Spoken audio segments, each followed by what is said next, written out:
BTR এলেকা বা গোটেই অসমত ছাত্ৰ ছাত্ৰীৰ সুৰক্ষিত শৈক্ষিক ভৱিষ্যত নিশ্চিত হোৱাটো আমাৰ দাবী আৰু এই বিষয়ত আমি সদৌ অসম ছাত্ৰ সন্থাইতো দাবী উত্থাপন কৰিছোঁ। এই সম্পৰ্কত নিখিল বড়ো ছাত্ৰ সন্থা, গোৰ্খা ছাত্ৰ সন্থাই হওক, মদাহী ছাত্ৰ সন্থাই হওক বা 30টা আমাৰ জনগোষ্ঠীয় যি সংগঠন আছে, আমি একেলগে আমাৰ শৈক্ষিক বিষয়বিলাক আমি আগুৱাই লৈ গৈছোঁ। অসমত আটাইতকৈ ইতিবাচক কথা এইটোৱে যে আমি এখন সামূহিকভাৱে 30টা জনগোষ্ঠীয় সংগঠনে আমি একেলগে এখন সামূহিক শৈক্ষিক দাবী পত্ৰ আমি চৰকাৰক দিছোঁ। কিন্তু এই সম্পৰ্কত এতিয়ালৈকে সমাধানখিনি আমি পোৱা নাই। কিন্তু আমি একে সময়তে এই বিষয়বোৰ আগুৱাই নিয়াৰ প্ৰচেষ্টা আমি অব্যাহত ৰাখিছোঁ। যেতিয়া নতুন শিক্ষানীতি আহিব, নতুন শিক্ষানীতি কাৰ্যকৰী হোৱাৰ লগে লগে কি হ'ব? কোনোবাই কৈছে নতুন শিক্ষানীতি খুব ভাল, কোনোবাই কৈছে খুব বেয়া। আমি খুব ভাল খুব বেয়া কোৱা নাই। আমি কৈছোঁ যিবোৰ নতুন শিক্ষানীতি ভাল এইবোৰ কাৰ্যকৰী কৰিব লাগে, যিবোৰ অসমৰ দৰে ৰাজ্যৰ কাৰণে বেয়াবোৰ কাৰ্যকৰী কৰিব নালাগে। এতিয়া নতুন শিক্ষানীতিয়ে কৈছে যে মাল্টি ডিচিপ্লিনাৰী কোৰ্চত পঢ়িব পাৰিব, মানে বিজ্ঞান পঢ়িলেও কলা পঢ়িব পাৰিব, কলা পঢ়িলেও বাণিজ্য পঢ়িব পাৰিব, সুবিধা দিছে। এইটো আমাৰ কাৰণে ভাল। কিন্তু সেইটো কাৰণেতো বিদ্যালয়সমূহত ছাত্ৰ ছাত্ৰীক এতিয়াৰ পৰাইতো এটা পৰামৰ্শ দিব লাগিব। বিদ্যালয়সমূহত এতিয়া কেৰিয়াৰ গাইডেন্স চেল এটা লাগিব, যে বিদ্যালয়ত পঢ়ি থাকোঁতে ছাত্ৰজনে গম পাব লাগিব, ছাত্ৰীগৰাকীয়ে গম পাব লাগিব যে মই বিজ্ঞান পঢ়িলেও কলা বা কলা পঢ়িলেও বাণিজ্য বা বিজ্ঞানৰ মই পঢ়িব পাৰোঁ।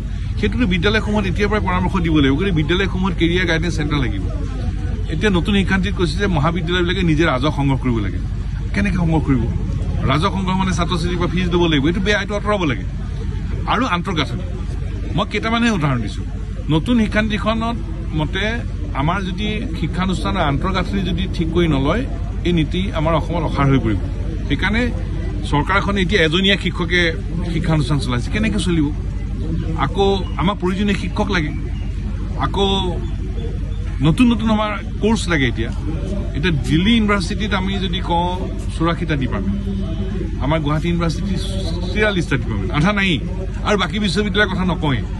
গতিকে যিবোৰ ল'ৰা ছোৱালী পাৰিছে তেওঁলোক বাহিৰলৈ পঢ়িবলৈ গৈছে। যিবোৰ ল'ৰা ছোৱালী যাব নোৱাৰে কিন্তু মেধাৱী, ক'ত পঢ়িব? এই অসমত পঢ়িব লাগিব। গতিকে আমাৰ ছাত্ৰ ছাত্ৰীসকলৰ যিসকল মেধাৱী, তেওঁলোকৰ যিসকলে বাহিৰলৈ পঢ়িবলৈ যাব নোৱাৰে, সেইচাম ল'ৰা ছোৱালী মুখচায়াত শৈক্ষিক সিদ্ধান্ত ল'ব লাগিব। সেইকাৰণে আমি চৰকাৰক ক'ব খোজো, চৰকাৰে দিছপুৰত বহি চমক সৃষ্টি কৰা সিদ্ধান্ত ঘোষণা কৰাৰ পৰিৱৰ্তে অসমৰ প্ৰতিটো অঞ্চলৰ ছাত্ৰ ছাত্ৰীৰ ভৱিষ্যত চমকাব পৰাকৈ সিদ্ধান্ত লৈ কাৰ্যকৰী কৰে। আৰু উদ্বিগ্ন গোটেই কথাটোলৈ, আৰু এই বিষয়ত উচ্চ পৰ্যায়ত তদন্ত হ'ব লাগে আৰু ইয়াত স্বচ্ছতা থাকিব লাগে। ছাত্ৰ ছাত্ৰীয়ে অতি কষ্টৰে প্ৰস্তুতি চলাই পৰীক্ষা দিয়ে আৰু এই পৰীক্ষাটো ভালকৈ পাতিব নোৱাৰা যিটো অভিযোগ, এই অভিযোগটোৱে আহিব নাপায়। গতিকে এই সম্পৰ্কত স্বচ্ছতা থাকিব লাগে। এনেধৰণৰ পৰীক্ষাবিলাকত স্বচ্ছতা নিশ্চিত কৰিবৰ কাৰণে ব্যৱস্থা গ্ৰহণ কৰিব লাগে। যিহেতু কেন্দ্ৰত নতুন NDA চৰকাৰ হ'ল, সদৌ অসম ছাত্ৰ সন্থাৰ যি দাবী আছিল, যি চুক্তি আছিল, অসম আন্দোলনৰ যি চুক্তি, এই চুক্তি ৰূপায়ণৰ ক্ষেত্ৰত, সম্পূৰ্ণ ৰূপায়ণৰ ক্ষেত্ৰত এই নতুন চৰকাৰখনক কেনেধৰণে? চৰকাৰ পৰিৱৰ্তন হৈ থাকে, কিন্তু আমি সদৌ অসম ছাত্ৰ সন্থাই অসমত খিলঞ্জীয়া মানুহৰ সৰ্বকালৰ কাৰণে প্ৰভুত্ব আৰু সৰ্বকালৰ কাৰণে নিৰ্ণায়ক অধিকাৰ নিশ্চিত নোহোৱালৈকে আমি ক্ষান্ত নহওঁ। কাৰণ ৰাইজৰ দীৰ্ঘদিনীয়া আমাৰ দাবী, খিলঞ্জীয়া মানুহৰ আমাৰ দীৰ্ঘদিনীয়া দাবী। এতিয়া এইখন অসমটো আমাৰ অসম। ইয়াত বিভিন্ন জাতি জনজাতি জনগোষ্ঠী ধৰ্মাৱলম্বী লোকেৰে গঠিত খিলঞ্জীয়া মানুহৰ প্ৰভুত্ব সৰ্বকালৰ কাৰণে নিৰ্ণায়ক অধিকাৰ নিশ্চিত হোৱা নাই। সেই সমস্যাবিলাকৰ আমাৰ স্থায়ী সমাধান লাগিব। আমি সমস্যাবিলাকৰ স্থায়ী সমাধান বিচাৰোঁ। সদৌ অসম ছাত্ৰ সন্থাই আন্দোলনৰ কাৰণে আন্দোলন নকৰে, আমি সমস্যা সমাধানৰ কাৰণে আন্দোলনটো কৰোঁ। আৰু এতিয়া অসম চুক্তিৰ প্ৰত্যেকটো দফা নিৰ্দিষ্ট সময়সীমাৰ ভিতৰত কাৰ্যকৰী কৰিবলৈ এখন কৰ্মসূচী লাগে, টাইম বাউণ্ড একশ্যন প্লেন লাগে। কেতিয়া পাম? ভাৰত বাংলাদেশ সীমান্তটো চিল হোৱা নাই। ইমান বছৰ চুক্তি হৈ যোৱা 38টা বছৰ হৈ গ'ল। পাকিস্তান সীমান্ত চিল হয়, বাংলাদেশ সীমান্ত 268 কিলোমিটাৰ, অসমত কিয় নহয়? এতিয়া ৰাষ্ট্ৰীয় নাগৰিকপঞ্জী উন্নীতকৰণৰ কাম আৰম্ভ হৈছিল উচ্চতম ন্যায়ালয়ৰ তদাৰকত। ৰাইজে দুবাৰকে শাৰী পাতি প্ৰপত্ৰ পূৰণ কৰিলে। ফলাফল আমি আশা কৰা ধৰণে নাপালোঁ। বাংলাদেশী নামমুক্ত শুদ্ধ NRCখন লাগে। গতিকে আমি উচ্চতম ন্যায়ালয়ক কৈছোঁ, আমি আবেদন দিছোঁ যে উচ্চতম ন্যায়ালয়ৰ নিৰ্দেশনা কাৰ্যকৰী নকৰাৰ কাৰণে এখন ত্ৰুটি ৰৈ গ'ল। গতিকে নিৰাময়ৰ কাৰণে উচ্চতম ন্যায়ালয়ে ৰি-এক্সামিনেশ্যন পুংখানুপুংখভাৱে পৰীক্ষা কৰিব লাগে। আমি আবেদন উচ্চতম ন্যায়ালয়ত দি থৈছোঁ। এতিয়া কেন্দ্ৰীয় চৰকাৰ, অসম চৰকাৰৰ মুৰব্বীসকলে সভাই সমিতিয়ে কয় যে NRCখন বেয়া, কিন্তু উচ্চতম ন্যায়ালয়ত আবেদন দিয়া নাই। কেন্দ্ৰীয় চৰকাৰ, অসম চৰকাৰে উচ্চতম ন্যায়ালয়ত আবেদন দিব লাগে যাতে আমি বাংলাদেশী নামমুক্ত শুদ্ধ NRC পাওঁ। ছাত্ৰ সন্থাই আমি ইতিমধ্যে কিন্তু আবেদন দি থোৱা আছে।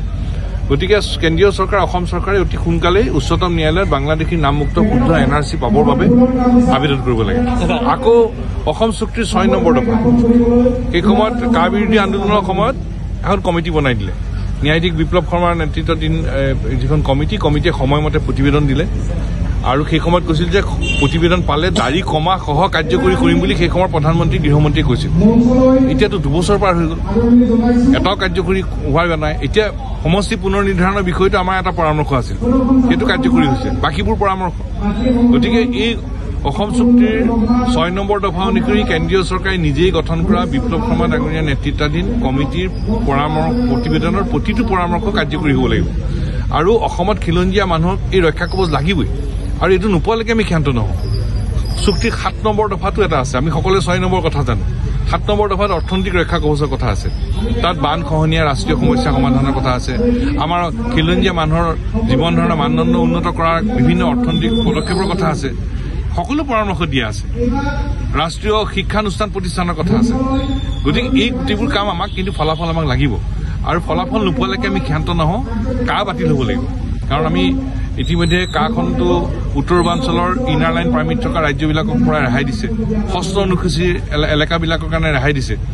আমাৰ প্ৰশ্নটো হ'ল উত্তৰ পূৰ্বাঞ্চলৰ যদি ইনাৰ লাইন পাৰ্মিট থকা ৰাজ্যবিলাকৰ কাৰণে যদি কাখন বেয়া, 6 অনুসূচী এলেকাৰ কাৰণে যদি বেয়া, অসম আৰু উত্তৰ পূৰ্বাঞ্চলৰ বাকীবোৰ ঠাইৰ কাৰণে কেনেকৈ ভাল হ'ল? এতিয়া আমাৰ BTR 4খন জিলা আৰু 3খন পাৰ্বত্য জিলাৰ কাৰণে বেয়া, বাকীবিলাকৰ কাৰণে কেনেকৈ ভাল হ'ল? এতিয়া সোৱণখাটাত কাটো বেয়া, নলবাৰীত কাটো ভাল কেনেকৈ হ'ব পাৰে? হ'ব নোৱাৰে। গতিকে উচ্চতম ন্যায়ালয়ত আমি বাতিলৰ কাৰণে আমি আবেদন জনাইছো, কিন্তু কেন্দ্ৰীয় চৰকাৰে আমাৰ যি প্ৰশ্ন উত্তৰ দিব পৰা নাই। প্ৰশ্নটো হ'ল পুনৰ যে কেন্দ্ৰীয় চৰকাৰে কৈছে ইনাৰ লাইন পাৰ্মিট থকা ৰাজ্যবোৰ ৰেহাই, মিজোৰাম, নাগালেণ্ড, অৰুণাচল প্ৰদেশ, মণিপুৰ নাই তাত, কাৰণ বেয়া। 6 অনুসূচীৰ এলেকা আমাৰ অসমৰ BTR জিলা 4খন আৰু পাৰ্বত্য জিলা 3খন, 5-3 8খন। 8খন জিলাত আমাৰ নাই, কাৰণ কাটো বেয়া। আকৌ মেঘালয় 98% নাই, মাত্ৰ 2% আছে আৰু ত্ৰিপুৰাত 70% এলেকাত ৰেহাই। এতিয়া আমাৰ প্ৰশ্নটো এইটোৱে যে কেন্দ্ৰীয় চৰকাৰে আমাৰ উত্তৰ দিব পৰা নাই যে ইনাৰ লাইন পাৰ্মিট থকা ৰাজ্য উত্তৰ পূৰ্বাঞ্চলৰ 6 অনুসূচী এলেকাৰ কাৰণে বেয়া, বাকী অসম আৰু উত্তৰ পূৰ্বাঞ্চলৰ বাকীবোৰ ঠাইৰ কাৰণে কেনেকৈ ভাল? এই প্ৰশ্নৰ উত্তৰ দিব পৰা নাই আৰু আমি বাতিল নোহোৱালৈকে আমি ক্ষান্ত নহওঁ। এই যিবোৰ আমাৰ খিলঞ্জীয়া মানুহৰ সুৰক্ষিত ভৱিষ্যত নিশ্চিত কৰিব পৰাকৈ যিবোৰ বিষয়, সেই বিষয়বিলাকৰ স্থায়ী সমাধান হ'ব লাগিব। বৃহৎ নদী বান্ধৰ বিষয়টো আছে। গতিকে আমি সমস্যাবোৰ সমাধান নোহোৱালৈকে আমি ক্ষান্ত নহওঁ আৰু সমস্যাৰ সমাধান আমাক লাগিবই। আজি সদৌ বাক্সা জিলা ছাত্ৰ সন্থাৰ শক্তিশালী আঞ্চলিক সোৱণখাটা আঞ্চলিক ছাত্ৰ সন্থাৰ এটি শ্বহীদ বেদী উন্মোচন কৰা হৈছিলে আৰু ৰাইজে খুব আন্তৰিকতাৰে সৈতে শ্বহীদ বেদীটি নিৰ্মাণত নিজৰ বৰঙণি আগবঢ়াইছে। ৰাইজে শ্ৰমদান কৰিছে, অৰ্থনৈতিকভাৱে সহায় কৰিছে আৰু ৰাইজৰ বুকুৰ উমেৰে সৈতে জীপাল এই শ্বহীদ বেদীটি উদ্বোধন কৰাৰ দায়িত্ব লাভ কৰি আমি কৃতাৰ্থ হৈছো। আৰু একে সময়তে আজি এই সোৱণখাটা অঞ্চলতে সদৌ বাক্সা জিলা ছাত্ৰ সন্থাৰ প্ৰতিনিধি সভাৰ আয়োজন কৰা হৈছে আৰু এই প্ৰতিনিধি সভাৰ অন্তত এখন নতুন সমিতি গঠন হ'ব। আমি আশা কৰিছোঁ যে নতুনকৈ গঠন হ'ব লগা সমিতিখনে বাক্সা জিলাৰ স্থানীয় সমস্যাসমূহক অগ্ৰাধিকাৰ দি সেইসমূহ সমাধানৰ কাৰণে ৰাইজৰ সহযোগত সংগ্ৰাম অব্যাহত ৰাখিব। তাৰ সমান্তৰালভাৱে এই বাক্সা জিলাৰ লগতে সমগ্ৰ BTR অঞ্চলৰ ছাত্ৰ ছাত্ৰীসকলে অনুভৱ কৰি থকা শৈক্ষিক সমস্যাসমূহ, ইয়াৰ শিক্ষানুষ্ঠানৰ সমস্যাসমূহ, ৰাইজৰ সমস্যাসমূহ, এই আটাইবোৰক অগ্ৰাধিকাৰ দি এইবোৰৰ সমাধানৰ সূত্ৰ বিচাৰি চৰকাৰৰ ওচৰত হেঁচা প্ৰয়োগ কৰিব। আৰু ৰাইজলৈও আমাৰ আহ্বান যে যি নতুন সমিতি হ'ব বা সদৌ বাক্সা জিলা ছাত্ৰ সন্থাৰ আমাৰ কৰ্মীসকলে খুব কষ্টৰে সৈতে ইয়াত সংগঠনটো গঢ়ি তুলিছে, সংগঠনটো আগবঢ়াই লৈ গৈ আছে। ৰাইজে যেন অভিভাৱকত্ব প্ৰদান কৰে, ৰাইজে আশীৰ্বাদ প্ৰদান কৰে আৰু ক'ৰবাত যদি এচুলি মানুহ নিজৰ লক্ষ্যৰ পৰা নিজৰ কক্ষৰ পৰা আমাৰ ছাত্ৰ সন্থাৰ কৰ্মীসকল বিচলিত হোৱা যেন দেখে, ৰাইজে যাতে নিজৰ সন্তান বুলি অনুশাসনৰ জৰিয়তে তেওঁলোকক শুধৰাই লয় আৰু ছাত্ৰ সন্থাটোক বুকুৰ উমেৰে যাতে জীপাল কৰি ৰাখে তাৰ বাবে সকলোলৈকে অনুৰোধ জনাইছো। অসমত যিখন এতিয়া ৰাজ্য চৰকাৰ চলি আছে, চৰকাৰখন যেতিয়া গঠন হৈছিলে তেতিয়া অসমক দেশৰ 5খন শ্ৰেষ্ঠ ৰাজ্যৰ ভিতৰত এখন কৰিম বুলি কৈছিলে। চৰকাৰ চলোৱাৰ 3 বছৰ হৈ গ'ল। এতিয়া মুদ্ৰাস্ফীতিৰ ক্ষেত্ৰতহে অসম শীৰ্ষ 5খনৰ ভিতৰত এখনত আছে। সকলো বস্তুৰে মূল্য বৃদ্ধি হৈছে, অত্যাৱশ্যকীয় খাদ্য সামগ্ৰীৰ মূল্য বৃদ্ধি হৈছে, ৰন্ধন গেছৰ মূল্য বৃদ্ধি হৈছে, গাড়ীখন লৈ ওলাই যাব নোৱাৰে, ৰাস্তা ঘাটৰ অৱস্থা নাই, কিন্তু টোল টেক্স দিনে দিনে বাঢ়ি গৈ আছে।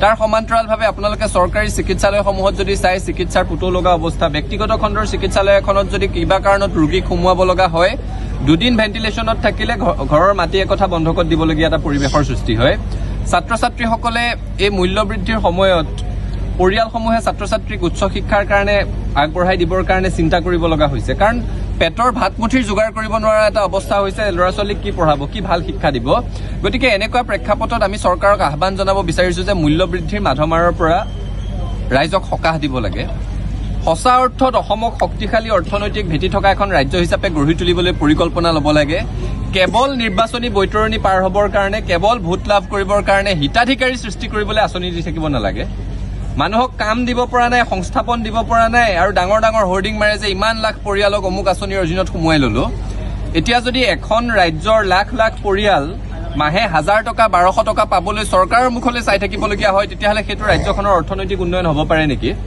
চৰকাৰক আমি দাবী জনাব বিচাৰিম যে নিবনুৱা সমস্যা সমাধানৰ কাৰণে ৰাজ্যখনক স্বাৱলম্বিতাৰ দিশত লৈ যাবৰ কাৰণে সঁচা অৰ্থত দীৰ্ঘম্যাদী অৰ্থনৈতিক পৰিকল্পনা হাতত লওক আৰু অনতি পলমে ৰাইজক মূল্য বৃদ্ধিৰ মাধমাৰৰ পৰা সকাহ দিয়ক এই নাকি লগোৱা শব্দটোত মোৰ আপত্তি আছে নাকি গৰু ছাগলীক লগায় শিক্ষাগুৰুসকলৰ বিষয়ে তেনেকুৱা ধৰণৰ বাক্য যদি কোনোবাই ব্যৱহাৰ কৰিছে ভুল কৰিছে আৰু দ্বিতীয় কথাটো হৈছে যে শিক্ষকসকলৰ যিসমূহ সমস্যা আছে সেই সমস্যাৰ প্ৰথমতে সমাধান কৰক শিক্ষকক জোৰ কৰি শিকাবৰ প্ৰয়োজন নাই যে কি ধৰণে পাঠদান কৰিব লাগে শিক্ষকে নিজৰ দায়িত্ব নিষ্ঠা সহকাৰে কৰি আছে কিন্তু এজনীয়া শিক্ষকৰে সৈতে কিমান স্কুল চলি আছে চৰকাৰে সেইটো শ্বেতপত্ৰ প্ৰকাশ কৰক প্ৰতি 30 গৰাকী ছাত্ৰ ছাত্ৰীৰ বিপৰীতে একগৰাকী শিক্ষক যে থাকিব লাগে কিমানত নাই সেইটো প্ৰথমতে ৰাজহুৱা কৰক একেটা শ্ৰেণী কোঠাতে একেটা কোঠাতে 4-5টা শ্ৰেণীৰ পাঠদান যে কৰি থাকিব লগা হৈছে সেই পৰিৱেশৰ সলনি কৰক বিশুদ্ধ খোৱা পানীৰ যোগান নোহোৱা স্কুল যে আছে সেই পৰিৱেশৰ সলনি কৰক বিজুলীৰ যোগান নোহোৱা স্কুল যে আছে সেই পৰিৱেশৰ সলনি কৰক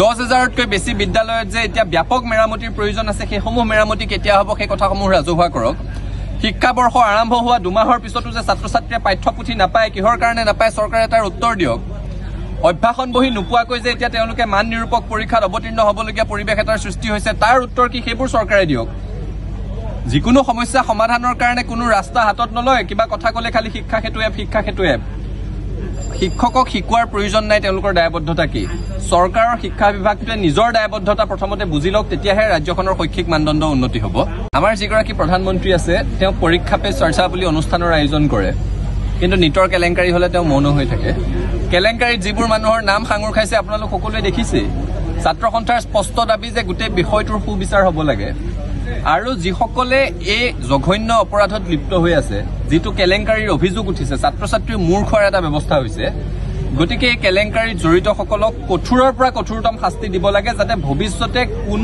কোনো দুষ্ট লোকে ছাত্ৰ ছাত্ৰীৰ জীৱনক লৈ হেতালি খেলাৰ এনেকুৱা কথা ভাবিবও নোৱাৰে ভাৰতবৰ্ষত তাৰ ব্যৱস্থা গ্ৰহণ কৰিব লাগে